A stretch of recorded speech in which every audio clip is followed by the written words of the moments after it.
Everyone. അപ്പോൾ ഞാൻ ഇന്ന് ഷെയർ ചെയ്യുന്നത് സിംഗപ്പൂരിലെ മൂന്നാമത്തെ ദിവസത്തെ വിശേഷങ്ങളാണ്. ഞങ്ങൾ പോയത് സെന്റോസ് ഐലൻഡിലാണ്. സെൻറ്റോസ് ഐലൻഡിലെ സി എക്വറിലെ കാഴ്ചകളെ കാണുന്നത്. ഇപ്പോൾ ഞങ്ങളെ നമ്മുടെ ക്യാബ് ഡ്രൈവർ ആക്ച്വലി ഈ സി എക്വറിൻ്റെ ഫ്രണ്ടിലാണ് കൊണ്ടിറക്കിയത്. പക്ഷേ അതിൻ്റെ ഫ്രണ്ടിൽ തന്നെയായിട്ട് ഒരു മോണോറെയിലുണ്ട്. ഞങ്ങൾ അതിൽ കയറി ഇമ്പയ എന്ന് പറയുന്ന ഒരു സ്റ്റേഷനിലെത്തി. എന്തുകൊണ്ടാണെന്ന് വെച്ച് കഴിഞ്ഞാൽ ഞങ്ങൾക്ക് ഫസ്റ്റ് ഓഫ് ഓൾ ഒരു കേബിൾ കാർ റൈഡ് കൂടെ ഉണ്ടായിരുന്നു. അത് കഴിഞ്ഞിട്ട് ഒന്നുകൂടെ തിരിച്ചു വരാമെന്ന് വിചാരിച്ചു. എന്ന് വെച്ചാൽ അതൊരു റൗണ്ട് ട്രിപ്പാണ്. ഇതാണ് കേബിൾ കാർ റൈഡ്. പിന്നെ ആ മോണോറെയിൽ ഞങ്ങൾ ഇതിനു വേണ്ടി കയറിയ മോണോറെയിൽ ഫ്രീ ഓഫ് ചാർജുമാണ്. അപ്പോൾ ഈ കേബിൾ കാർ റൈഡ് അടിപൊളിയാണ്. എന്ന് വെച്ച് കഴിഞ്ഞാൽ നമുക്ക് സിംഗപ്പൂർ ഫ്ലയർ എന്ന് പറഞ്ഞ് വേറൊരു റൈഡും കൂടി ഉണ്ട്. അതിൽ കയറുന്നതിലും നല്ല രസമാണ്. അതൊരു ജയൻറ്റ് വീലാണ്. അതിൽ നമ്മളുടെ എല്ലാ സിംഗപ്പൂരിൻ്റെ ഫുൾ വ്യൂ കാണുമെന്നാണ് പറഞ്ഞത്. പക്ഷേ അതിലും ഞങ്ങൾക്ക് ഇഷ്ടമായത് ഞങ്ങൾ സിംഗപ്പൂർ ഫ്ലയർ അവോയ്ഡ് ചെയ്തു. കാര്യം എന്നാന്ന് വെച്ച് കഴിഞ്ഞാൽ ഇപ്പോൾ ഈ റൈഡ് കയറി കഴിയുമ്പം നമ്മൾക്ക് എന്ന് വെച്ച് കഴിഞ്ഞാൽ ഫസ്റ്റ് ഓഫ് ഓൾ സെൻറ്റോസയിൽ നിന്ന് പൊങ്ങിപ്പോകുമല്ലോ. അപ്പോൾ ആ ടൈമിൽ സെൻറ്റോസയുടെ ഒരു ടോപ്പ് വ്യൂ കാണാൻ പറ്റും. എന്ന് വെച്ച് കഴിഞ്ഞാൽ എന്തൊക്കെ റൈഡ്സ് ഒക്കെ അവിടെ ഉണ്ട് അത് കാണാൻ പറ്റും. അതുപോലെ തന്നെ ഇതുണ്ടോ നമ്മുടെ ഗ്രീൻ കളറിലുള്ള ഓഷ്യൻ കാണാൻ പറ്റും. പിന്നെ അതുപോലെ തന്നെ നമ്മുടെ മെയിൻ ലാൻഡ്, സിംഗപ്പൂരിൻ്റെ മെയിൻ ലാൻഡിലോട്ട് എന്ന് വെച്ചാൽ സെൻറ്റോസ എന്ന് പറയുന്ന ഒരു ഐലൻഡ് ആണല്ലോ, അതും ഈ മെയിൻ ലാൻഡിൻ്റെ വ്യൂസും എല്ലാം കാണാൻ പറ്റും നമുക്ക്. ഇതൊരു റൗണ്ട് ട്രിപ്പ് ആയിരുന്നു. എന്ന് വെച്ച് കഴിഞ്ഞാൽ ഇവിടുന്ന് നമ്മുടെ ഇമ്പയ ലുക്കൗട്ടിൽ നിന്ന് നമ്മുടെ മൗണ്ട് ഫേബർ ലൈനിലോട്ട് കണക്ട് ചെയ്തിട്ട് പിന്നെ തിരിച്ച് നമ്മളെവിടെ വന്നത് എന്ന് വെച്ചാൽ ഇമ്പയയിലോട്ട് തന്നെ തിരിച്ചു പോകും.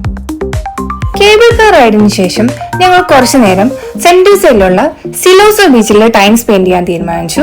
അങ്ങോട്ടേക്ക് പോകുന്ന വഴിക്ക് ഞങ്ങൾ മാഡം ട്യൂസാഡെ എന്ന് പറഞ്ഞ ഒരു വാക്സ് മ്യൂസിയം കണ്ടു.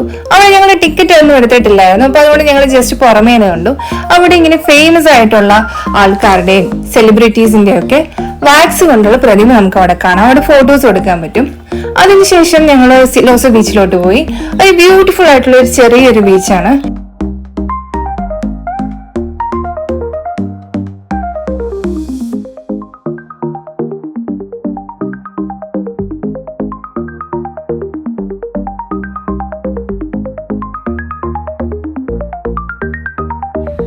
സെന്റോസയിൽ ഈ ബീച്ച് മാത്രമല്ല കേട്ടോ, വേറെ കുറച്ച് ബീച്ച് ഉണ്ട്. ബീച്ച് കണ്ടു കഴിഞ്ഞ ശേഷം ഞങ്ങൾ ലഞ്ച് കഴിക്കാനായിട്ട് തൊട്ടടുത്തുള്ള ഈ ഫുഡ് കോർട്ടിലാണ് കയറിയത്. ഇവിടെ അത്യാവശ്യം കുഴപ്പമില്ലാത്ത റേറ്റിന് നല്ല ടേസ്റ്റി ആയിട്ടുള്ള ഫുഡ് കിട്ടും.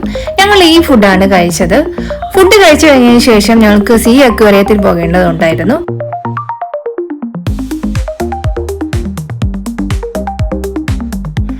അക്വേറിയത്തിലെത്തി എൻട്രൻസിൽ കയറിയപ്പോ തന്നെ ഞെട്ടിപ്പോയി. കാരണം അത്രയ്ക്ക് ബ്യൂട്ടിഫുൾ ആയിട്ടുള്ള വ്യൂ ആയിരുന്നു എൻട്രൻസിൽ തന്നെ ഉണ്ടായിരുന്നത്. അവിടെ സെറ്റ് ചെയ്തേക്കുന്ന ഈ ഡാർക്ക് ലൈറ്റ് കാരണം നിങ്ങൾക്ക് ഈ വീഡിയോസ് ഒക്കെ കാണുമ്പോൾ വലിയ ഭംഗിയൊന്നും തോന്നില്ലായിരിക്കും. പക്ഷെ അത് നേരിട്ട് കാണാൻ ഒത്തിരി ബ്യൂട്ടിഫുൾ ആണ്. അത് കാണുമ്പോൾ നമുക്ക് മൈൻഡിനുണ്ടാകുന്ന ഒരു ഫ്രഷ് ഫീലിംഗ് അത് പറഞ്ഞറിയിക്കാൻ പറ്റില്ല.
അതുപോലെ തന്നെ അവിടുത്തെ സ്റ്റോറിൽ നമുക്ക് ഫ്രണ്ട്സിനും ഫാമിലിക്കും ഒക്കെ ഗിഫ്റ്റ് ചെയ്യാൻ പറ്റിയ ഒത്തിരി സാധനങ്ങളുണ്ട്.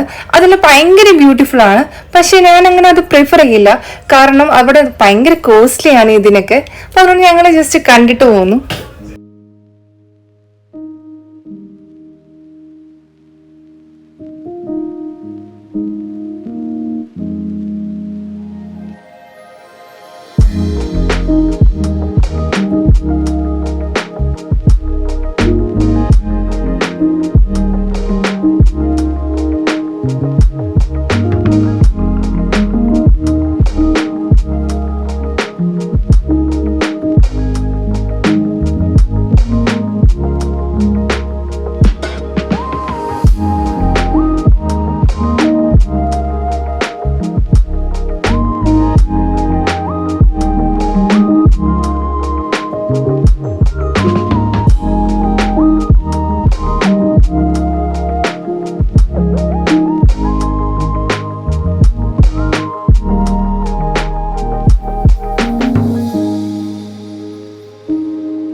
അക്വേറിയം കണ്ടു കഴിഞ്ഞതിന് ശേഷം നെക്സ്റ്റ് ഞങ്ങൾ പോയത് ഡോൾഫിൻ ഡിസ്കവറിക്കാണ്. അവിടെ 3 ടൈപ്പിലുള്ള ഡോൾഫിൻ റിലേറ്റഡ് ആയ ആക്ടിവിറ്റീസ് ഉണ്ട്. ഒന്നാമത്തേതാണ് ഡോൾഫിൻ ഐലൻഡ്. ഡോൾഫിൻ ഐലൻഡിൽ നമുക്ക് ഡോൾഫിനെ ജസ്റ്റ് ഇങ്ങനെ കരയിൽ നിന്നും കാണാൻ മാത്രമാണ് പറ്റുള്ളൂ, അങ്ങനെ ടച്ച് ചെയ്യാനൊന്നും പറ്റില്ല. നെക്സ്റ്റ് ആണ് ഡോൾഫിൻ ഡിസ്കവറി. ഞങ്ങൾ ചൂസ് ചെയ്ത അതാണ്. അതിന് ഈ ഫോട്ടോയിൽ കാണുന്ന പോലെ നമുക്ക് ഡോൾഫിന്റെ കൂടെ ഫോട്ടോസ് എടുക്കാനും ട്രെയിനറിന്റെ നിർദ്ദേശത്തോടുകൂടെ നമുക്ക് കുറെ ഗെയിംസ് ഒക്കെ കളിക്കാനും നമുക്ക് ടച്ച് ചെയ്യാനും ഒക്കെ പറ്റും. നെക്സ്റ്റ് ആണ് ഡോൾഫിൻ അഡ്വഞ്ചർ. അതിന് സർട്ടിഫൈഡ് ആയിട്ടുള്ള സ്വിമ്മേഴ്സിന് മാത്രമാണ് പറ്റുള്ളൂ. നമുക്ക് ഈ ഡോൾഫിന്റെ കൂടെ സ്വിം ചെയ്യാനും ഒത്തിരി കുറെ അഡ്വാൻസ്ഡ് ആയിട്ടുള്ള രീതിയിൽ ഗെയിംസ് ഒക്കെ കളിക്കാൻ പറ്റും. നെക്സ്റ്റ് ഞങ്ങൾ പോയത് വിങ്സ് ഓഫ് ടൈം എന്ന് പറഞ്ഞ ഒരു ഫേമസ് ആയിട്ടുള്ള ഷോ കാണാൻ വേണ്ടിയിട്ടാണ്. ഷോ സ്റ്റാർട്ട് ചെയ്യുന്നത് 7:45 പക്ഷെ ഒരു 6:30 ആയപ്പോഴത്തേനും ഓഡിറ്റോറിയം ഫുള്ള് ഫിൽഡായി. എല്ലാവരും ഇത് കാണാനായിട്ട് വെയിറ്റിംഗ് ആണ്. കറക്റ്റ് 7:45 ഷോ സ്റ്റാർട്ട് ചെയ്തു.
ഷോ കഴിഞ്ഞത് തന്നെ ഞാൻ ഇറങ്ങി ഓടി.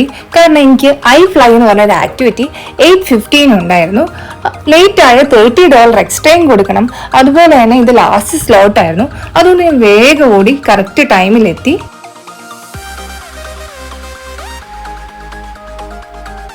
മാസ്റ്റർ തന്ന ട്രെയിനിങ് ഒക്കെ അറ്റൻഡ് ചെയ്ത് ഡ്രസ്സും ആക്സസറീസ് ഒക്കെ ഇട്ട് ഫ്ലൈ ചെയ്യാൻ റെഡിയായി. എനിക്ക് ആദ്യം നല്ല ധൈര്യം ഉണ്ടായിരുന്നെങ്കിലും ഇതിന്റെ അടുത്തെത്തി കഴിഞ്ഞപ്പോൾ എനിക്ക് എന്റെ ധൈര്യം എല്ലാം ചോർന്നു പോയി. എനിക്ക് നല്ല പേടിയുണ്ടായിരുന്നു. അങ്ങനെ ലാസ്റ്റ് ഫ്ലൈ ചെയ്യാനുള്ള എൻ്റെ ചാൻസ് എത്തി. അവിടുത്തെ എയറിന്റെ ഹൈ പ്രഷർ കാരണം നമ്മൾ അവിടെ സംസാരിക്കുന്നതൊന്നും കേൾക്കാൻ പറ്റില്ലാത്തതുകൊണ്ട് മാസ്റ്റർ കുറെ സൈൻ ലാംഗ്വേജസ് ഒക്കെ പഠിപ്പിച്ചായിരുന്നു. അത് വെച്ചിട്ട് എന്നോട് ഇങ്ങനെ റിലാക്സ് ചെയ്യാനൊക്കെ പറയുന്നുണ്ടായിരുന്നു. പക്ഷെ ആ ഒരു ഹൈ പ്രഷർ കാരണം എനിക്ക് അങ്ങനെ കൈ പോലും വെക്കാൻ പറ്റുന്നില്ല. എൻ്റെ കൈ പുറകോട്ട് പോയിക്കൊണ്ടിരിക്കുകയായിരുന്നു. ലാസ്റ്റ് എങ്ങനെയൊക്കെയോ എന്നെ മാസ്റ്റർ ഫ്ലോറിൽ എത്തിച്ചു. അവിടെ ചെന്ന് താഴത്തോട്ട് നോക്കിക്കഴിഞ്ഞപ്പോൾ ഒരു നെറ്റ് മാത്രം. നെറ്റിക്കോട് നോക്കിയപ്പോൾ ഒരു കുഴി. അത് കണ്ടതോടുകൂടി എൻ്റെ പകുതി ബോധം പോയി.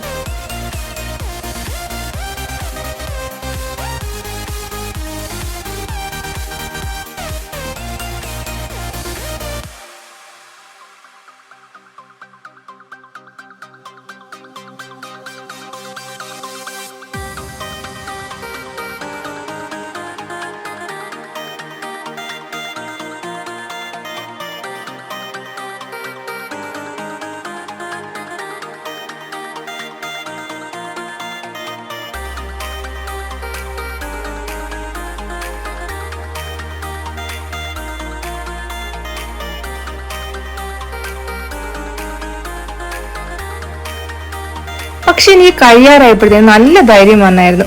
പക്ഷെ അപ്പോഴത്തേക്കും അതിന്റെ ടൈം കഴിഞ്ഞു പോയായിരുന്നു. പിന്നെ അതുപോലെ തന്നെ നമുക്ക് മുകളിലോട്ട് ഫ്ലൈ ചെയ്യണമെങ്കിൽ $50 എക്സ്ട്രാ കൊടുക്കണം. അപ്പൊ അതുകൊണ്ട് ഞാൻ വിചാരിച്ചു നെക്സ്റ്റ് ടൈം ചെയ്യാന്ന്. അങ്ങനെ എൻ്റെ ഐഫ്ലൈ ഒക്കെ കഴിഞ്ഞപ്പോഴത്തേക്കും ഞങ്ങളുടെ ക്യാബ് ഡ്രൈവർ പോയായിരുന്നു. അതുകൊണ്ട് ഞങ്ങൾ തിരിച്ച് മോണോ റെയിലിൽ കയറിയിട്ട് യൂണിവേഴ്സൽ സ്റ്റുഡിയോയിലെത്തി. യൂണിവേഴ്സൽ സ്റ്റുഡിയോയിൽ എത്തിയപ്പോൾ ആരുമില്ല. ഞങ്ങൾ കുറേ ഡാൻസ് ഒക്കെ ചെയ്ത് അങ്ങനെ റൂമിലോട്ട് തിരിച്ചു പോയി.